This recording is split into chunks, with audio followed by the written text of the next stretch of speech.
I know it's something that can change your life. Now, let me tell you one reason why I know that when I speak, it'll empower and change people's lives, because I only speak on what changes my life. So when something changes my life, I simply make a message out of it and present it to other people. Because if God gave something to me that's empowered my life, then surely, my friend, it will empower the lives of those who take time to listen, to those who take time. And so thank you again for your attention. So in the UK, I was speaking at a conference. Les Brown and I were speaking together. Now, usually I would speak first and then Les would speak afterwards. But this occasion, they had him speak first and then I followed up. And as always, Les was just absolutely phenomenal. And he spoke along the theme of don't allow other people's negative opinion of you to become your reality. Now, if you don't know Les's story in a nutshell, twins, he and his brother. So twins were born and abandoned by their mother in an abandoned building. And so eventually they were adopted and so forth. And they always called Les the slow twin. And he was labeled mentally retarded, educably slow, and so forth. And he bought into that until one day, mentor, a coach who helped him to break out of that. And now he's a powerful example and speaks on that. And so again, he said, don't allow other people's negative opinion of you to become your reality. It's so powerful. So afterwards, we were talking a little bit before I spoke, and I said, Les, that's off the hook. That message has to get around the world. That's powerful. That's life transformational. And I said, I got one little thing.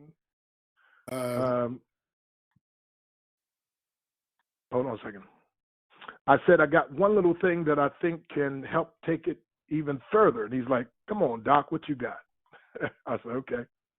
I said, how about this? How about only allow God's opinion of you to become your reality? He's like, oh, Doc, I think you got me. I like that one. So with that in mind, I got to thinking upon, and the Lord ministered to me on. So I'm going to give you what I believe could revolutionize your life. Now, some of you, again, different people, different personalities, take a little more into consideration, but every single human being will be affected by this. And so here's the title of the topic. You want to write it down? I'll just go through talking, expounding. So here's the thought.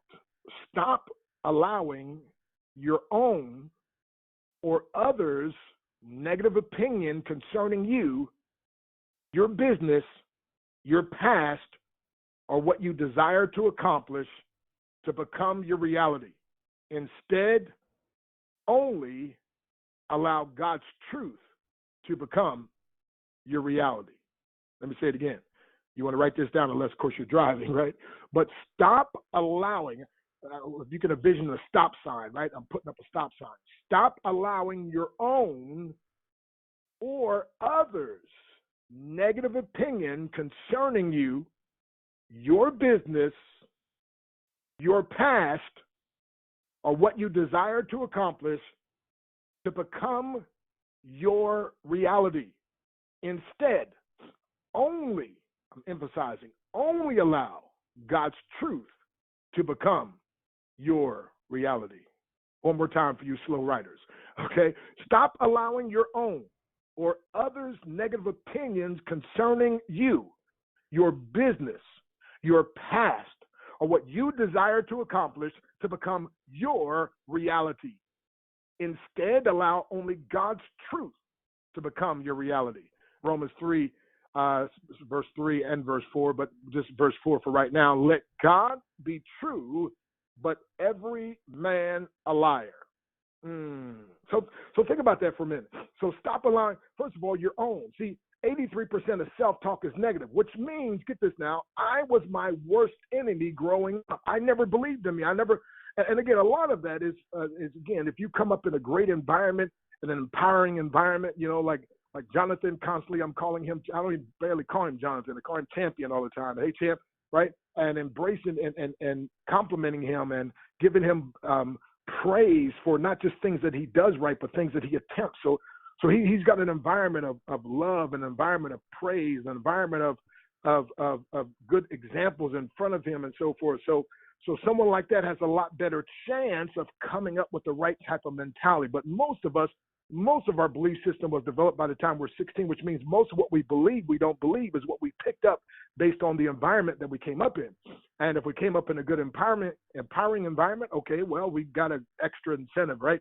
If not, then we're thinking thoughts that really were impressed upon us. We're thinking based on what we felt and so forth, and what we experienced, and that might not be good. But wait a minute now. So in the early days, it was not your fault. But now that you're an adult, now, my friend, you have to take personal responsibility. And as you heard me say, the word responsibility means respond with ability. And so, my friend, let me just tell you this briefly. So B.F. Skinner, many years ago, he was partly right when he said that you are a product of your environment. He was partly right. Now, I like to say you're only a product of the inside, not outside environment. That's the difference. See, he was trying to say, based on your environment, so you come up in a bad environment, you'll be bad. A good environment, you'll be good. Well, that's not true. We have people that come up in great environments, like Adam and Eve, a perfect environment, and they messed the whole thing up, right? You got folks that grow up in Christian home with Christian example, Christian love, Christian everything, and still they go running out, my friend. I'm saying, listen, my friend, you're not a product of your environment so much.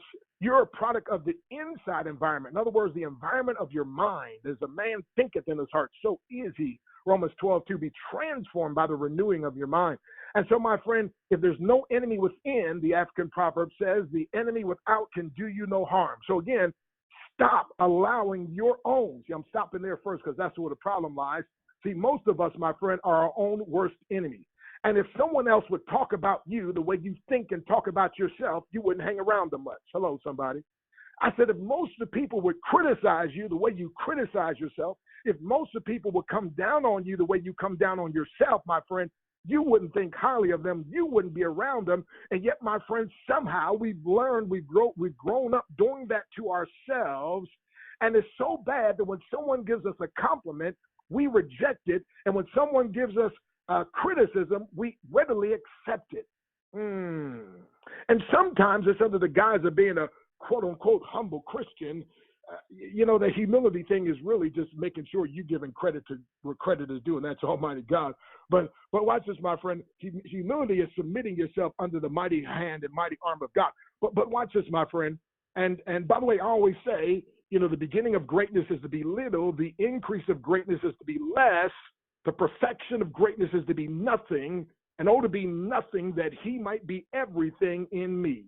But when I become nothing, so he becomes everything in me, listen, my friend, now we are co-laborers. We get to work together, because he said, I don't want you feeling like you're nothing and nobody. I want you to understand with me and in me, as the scripture says, without, the song or whatever scripture, without me, you can do nothing. Well, guess what? That means with him, you can do everything. Watch this now. So watch this, as I was sharing with my son the other day, the thing about confidence and so forth. Proverbs 3:26, the Lord shall be thy confidence. So you can have great confidence. You can have great assurance. But get this, my friend, every last one of you on this line, examine yourselves. How are you speaking to yourself? How are you thinking about yourself? And do you have negative opinions about yourself, about your ability to build a business? If you see, that's why some people say, well, what if it doesn't work? See, that's your own negative opinion that you keep getting out there, my friend. And so you've got to learn to block that. You've got to learn to stop that. So again, stop allowing your own negative opinion, because most of the time it's with you. And I'm telling you, my friend, most of my life, I didn't think I could do anything, but other people who I respected, they believed in me. They thought I could do something. And so I wouldn't attempt it because I thought I could do it. I only attempted it because they thought I could do it, and I didn't want to let them down. And it shocked me when it worked. And then one day I got to the place, I said, man, why don't I just go ahead and believe in myself, or believe in the God in me? By the way, write this down. This is my one of my themes for this year. It's time for God to shine in you. Now, of course, I said it's time for God to shine through me. and you too if you want him to, but it's God's time to shine through me. You need to say that to yourself day in and day out, my friend.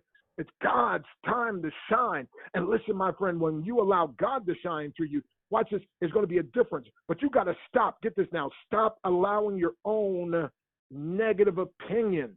See, you have a negative opinion about yourself. You have a negative opinion about your past. You got a negative opinion about your business. You have a negative opinion about what you desire to accomplish. And that's why it's not happening, my friend.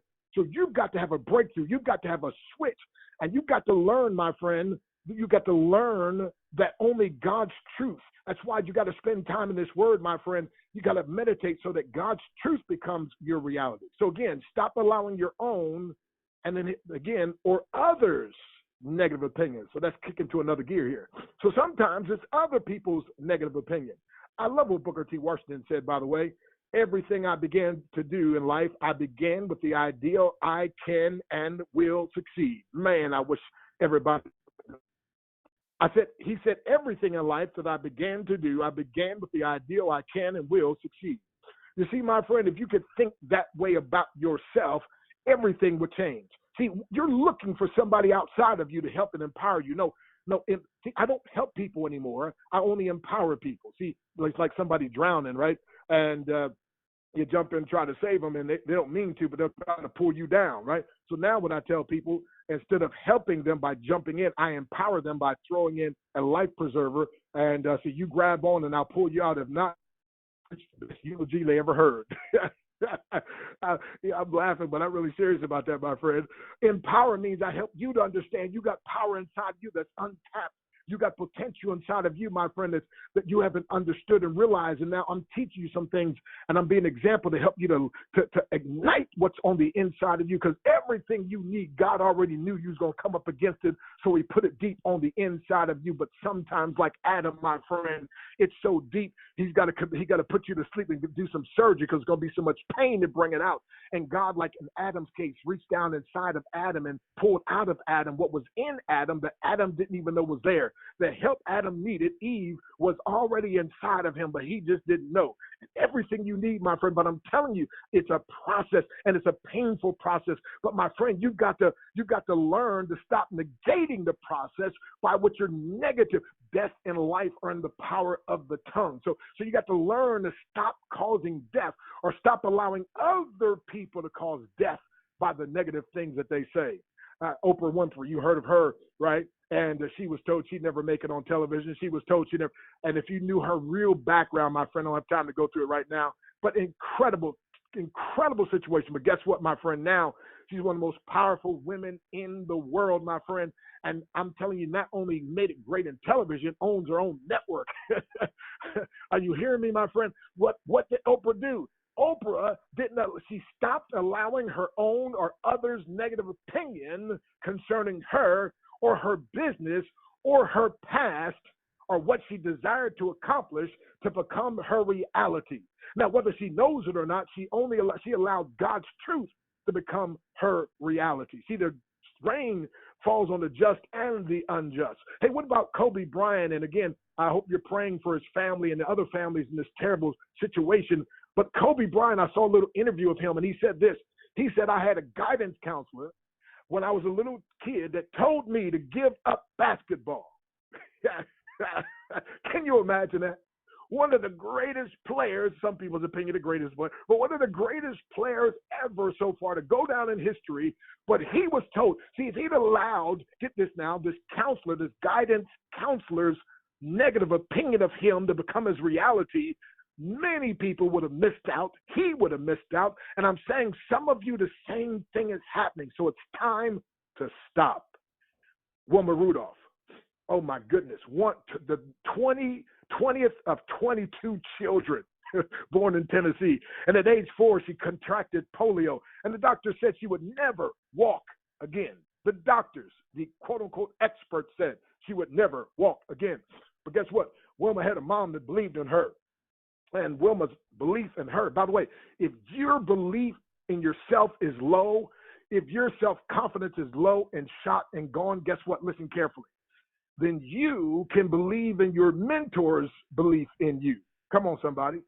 Then you can believe in your God's belief in you. So here's Rudolph. And so she goes to get some physical therapy and so forth. And eventually they construct these bracelets, and she's able to barely walk with these bracelets and braces and so forth. Excuse me, braces. But you know, leg braces. But you know what? She wasn't satisfied. In her mind, she imagined, by the way, Einstein said education will get you from point A to point B. Imagination will get you everywhere else. She imagined running. She imagined being a top-class, world-class runner. That's right. You say, how does somebody, because, my friend, listen, nobody can hinder your imagination except you. And so guess what? She imagined it. And then she started applying herself. And eventually, she was able to walk without her braces. And then she was able to run. And then she ran faster. And by the age of 16, she was in the Olympics, got a bronze medal. 4 years later, she came back at age 20 and won 3 gold medals, the first woman in history to ever do that, and she was deemed the fastest woman in the world. Wait a minute, how could somebody, my friend, like that, how could somebody do that? I'll tell you why. Because she stopped, listen carefully, she stopped allowing her own or others' negative opinion concerning her to become her reality, but instead she allowed God's truth to become her reality. Romans 3:4, yea, let God be true, but every man a liar. You see, my friend, history is full of situations like this. What about Steve Harvey? What about Steve Harvey as a little boy when they were told, come and tell us what you'd like to be in life? And all the kids were reading their paper what they wanted to be. And when Steve Harvey got up back then, he had a bad stuttering problem. And he was stuttering. He said, I want to be on TV. And the teacher literally, and why a teacher would do this, especially in front of others, and said, now, Steve, you can't even barely talk. Why in the world would you think you're going to be on television? You need to change, think about something else. And guess what? Steve Harvey, my friend, you know the story now, and everywhere on television. And so guess what? He said every year he sends that woman a huge big screen TV so she won't miss him on TV. See, what's the difference between Steve Harvey and you? The only difference is he stopped allowing his own or others' negative opinion concerning him to become his reality, but instead he allowed God's truth to become his reality. Tyler Perry, we could say the same thing, who, again, my friend, living out of his car, homeless for a while, selling his little CDs out of his car. He had a dream. He had a goal. And listen, people laughed him to scorn. But guess what, my friend?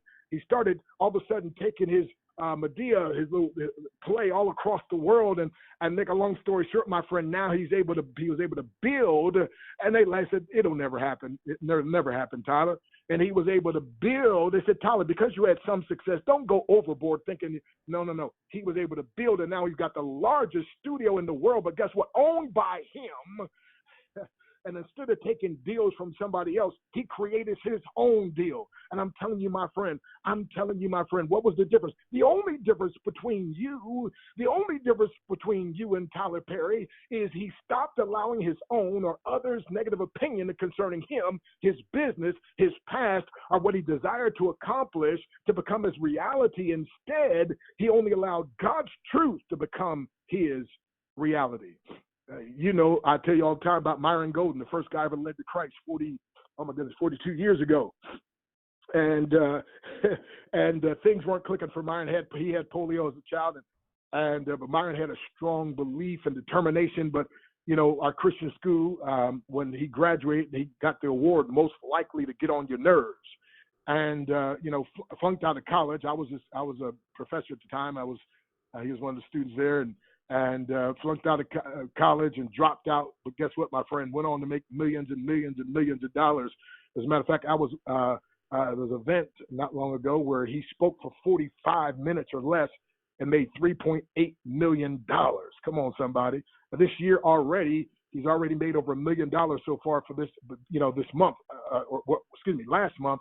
And doing it again this month. But what I'm saying is this: what's the difference between Myron Golden and you? The difference is he stopped allowing his own or others' negative opinion concerning him, his business, or his past, or what he wanted to accomplish to become his reality, but he started allowing God's truth to become his reality. As a matter of fact, my friend, I'm going to tell you, many family members said, Myron, just give this thing up. I remember Bless his heart, he was in home-based business over a year and a half, almost not one single sale. But guess what? Nobody bought his property. He kept on and kept on and kept on and kept on, and now he's considered one of the greatest salesmen in the world. Why? Because he didn't allow his own or others' negative opinion to become his reality. I think about myself when I started martial arts over 50 years ago now, and they called me Mr. Baboon. They laughed at me. I used to trip over my own feet. And I said, y'all laugh all y'all want to, but one day I'm going to whoop all y'all. And many of you know my story as a 6-year-old boy being jumped and tarred and feathered by a teenage gang and left out in the field literally to die. And so I was greatly motivated, right? I was like, man, I'm going to learn how to protect myself. So I was greatly motivated with this martial arts. And they laughed at me. But guess what, my friend? 38 years later, my friend, after working out many times 4 and 5 hours a day, but 38 years later, nobody was laughing, my friend, when I was inducted into the Black Belt Hall of Fame. Nobody was laughing when I retired 15 years ago now as the heavyweight champion with Karate World Rating System. Nobody's laughing now when I'm one of 100 10th degree black belts in the world. I'm saying, my friend, you've got to stop allowing your own or others' negative opinion concerning you, your business, your past, or what you desire to accomplish to become your reality. Only, I beg you, only allow God's truth to become your reality. Romans 3:4, yea, let God be true, but every man a liar. Even you, my friend, by the way, 1 John 3:20, if our heart condemn us, God is greater than our heart. See, for my past, I don't need to know your past. You don't know your future. That's your problem. See, here's the thing. Your past is just that. See, the past does not dictate the future, like my mentor, Bill Bailey, taught me, who had a company grossing $64 million a month, and his story is incredible too. But watch this, my friend, $64 million a month back in the days, no email, no fax machine, no nothing, in the early 70s. And but anyway, he said, your past does not dictate the future unless you allow it. I said, ooh, say that again. I'm writing that down. He said, your past does not dictate the future unless you allow it. All of us have things in our past that we wish we could erase. But listen, I found out this. Your past was meant to be a lesson, not a life sentence. Ooh. I said your past, I'll just flip it. Your past is not to be a life sentence, but rather a lesson, my friend. And so listen, my friend, there are those that would try to say, Moses, you murdered somebody. How do you think you're going to be used of God? Okay, Moses, you can listen to them or you can listen to God. Come on, somebody. I'm saying, listen, I'm telling you, my friend, it's literally, I know it sounds like I'm oversimplifying it, but I'm telling you, my friend, I think I put my finger on the thing that could change your life forever, but empower you also to change others' lives. And that is, my friend, all through the Bible. Gideon, he's thinking he's a coward. He's thinking he's a nobody, but God appears to him and says, no, mighty man of valor. What if Noah would have listened to what the folks laughing at him, 120 years of building, and they said, where's this rain at, Noah? What if Jabez, his mom had him, called him Jabez because he was a child of her sorrow. I mean, what? No. Jabez went beyond that in 1 Chronicles 4:10, and Jabez, and here's the difference between Jabez and some other folks. Jabez began to call upon the God of Israel. See, he didn't stay in this pity party. He started praying, my friend, and he said, oh, that thou wouldest bless me indeed, and that thou wouldst enlarge my coast, and that thy hand might be with me, and that thou wouldest keep me from evil, that it might not grieve me. And God granted him his request. What about David? His brothers telling him, boy, what are you out here for? Go on back. If David would allow his brother's opinion of him to become his reality, Israel would have not been delivered then, my friend, or God would have had to raise somebody else up. But guess what? David said, y'all might not recognize who I am. You might not know, but I know who I am based on who the God in me called me to be. And as a matter of fact, I like what David did. He rehearsed a little bit just to make sure. He said, now, there was a lion that came after me, and I destroyed that by the power of God, and the bear. So I don't know who you think you are, big old bully Goliath. And some of you, that's what you got to do. You got to pull out. Listen, he's done things for you in the past. He's given you breakthroughs in the past. Come on, somebody. There was times you didn't think you could do things, and you end up doing them in the past. There was time. So I'm saying, my friend, the Bible says a double-minded man is unstable in all his ways. Let not that man think that he shall receive anything of the Lord. So a double-minded man is unstable, but gets a decided and decisive man. And when I say man, when God made man, he made Adam and Eve. He called their name. He called them man. it was Adam that called her name Eve later. So when I say man and God says man, he's talking about mankind. But watch this, my friend. But I'm telling you, my friend, I'm telling you, you got to understand you have the power of a free will. And so you can stop, you can rearrange the thoughts in your mind. That's why I put together my 21-day breakthrough challenge. That's why I developed the 10-day advanced challenge. That's why I put out my book, Your Breakthrough is Guaranteed, and how to build a big king fast, things like that. Why? So it can help empower you, my friend, to stop allowing your own or others' negative opinion concerning you, your business, your past, or what you desire to accomplish to become your reality, but rather only allow God's truth to become your reality. If Nehemiah would have listened to them, there never would have been a wall. If Paul would have listened, listen, can you imagine? Like, no, man. You were Saul. You was the one. You was the one standing there when they killed Stephen, and now you come up here acting like you done got saved or something, man.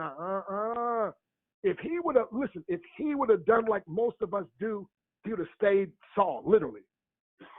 But it becomes Paul. It becomes mightily used of God. Why? Because he doesn't allow others' negative opinion concerning his past, come on somebody, or concerning him. We could go all through the Bible, the woman at the well. I mean, listen, John Mark, who gave up and finally, matter of fact, Barnabas and Paul fought off.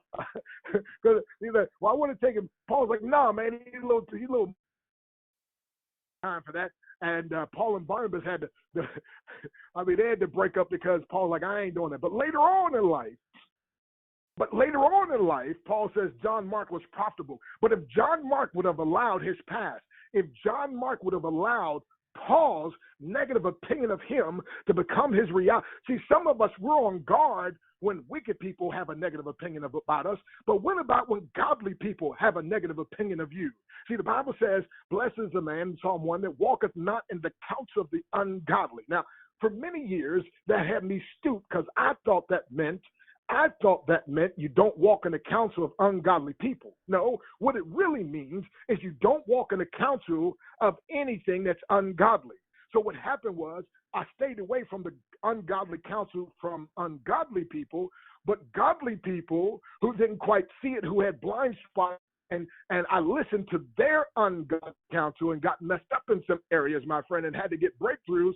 I'm telling you, my friend, no, ungodly counsel is ungodly counsel. I don't care if it comes from godly or godless people, right? But I'm saying this, my friend, all through your life, and sometimes the thing that will hit you the hardest is the people that you're closest to. Sometimes the things that will hit you the hardest are the people, my friend, that seem to be like a straight arrow and be living right and doing the right things and got the power of God upon their life. But I'm telling you, my friend, just like Paul, you can speak against John Mark all you want to. John Mark is up to you now. If you're going to allow Paul's opinion of you, this great man of God, to become your reality, or if you're going to allow God's opinion of you, yea, let God be true, but every man a liar. And even Jesus himself, my friend, they mocked him. They said, he's a friend of publicans.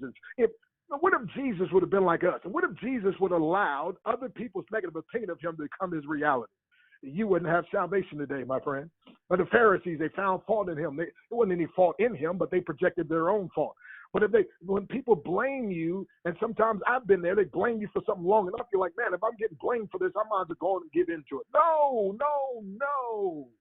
And even on the cross, I got ready to get ready to stop here. I'm going to stop here another minute. But the two thieves on the cross, one allowed his own negative opinion to keep him back. The other said, wait a minute now, if you're the Son of God, remember me. And Jesus says, this day. There's only one difference between those two thieves. One thief allowed his or the opinion of others to stop him or to become his reality. The other thief allowed God's truth to become his reality. And Jesus said, today shalt thou be with me in paradise. A thief getting to paradise because the Savior cleaned him up and changed him. And the other thief could have had the same thing, but he himself stopped himself. Why? Because he listened to maybe his own or others' negative opinion to become his reality. My friend, I'm telling you, my friend, if we could burn this into our own hearts, if we could burn this into our children's hearts, if you can burn this into your team members, you'd have everybody on your team breaking records, my friend. I'm telling you why. Because God calls you more than an overcomer. That doesn't mean bad things won't come up against you. That just means everything that comes against you, you overcome it. He didn't call me a champion. He didn't call you a champion. He said you're more than a conqueror. Come on, somebody. So I close with this. Stop allowing your own or others' negative opinion concerning you, your business, your past, or what you desire to accomplish to become your reality. Instead, only allow God's truth to become your reality. God bless you. It's breakthrough time.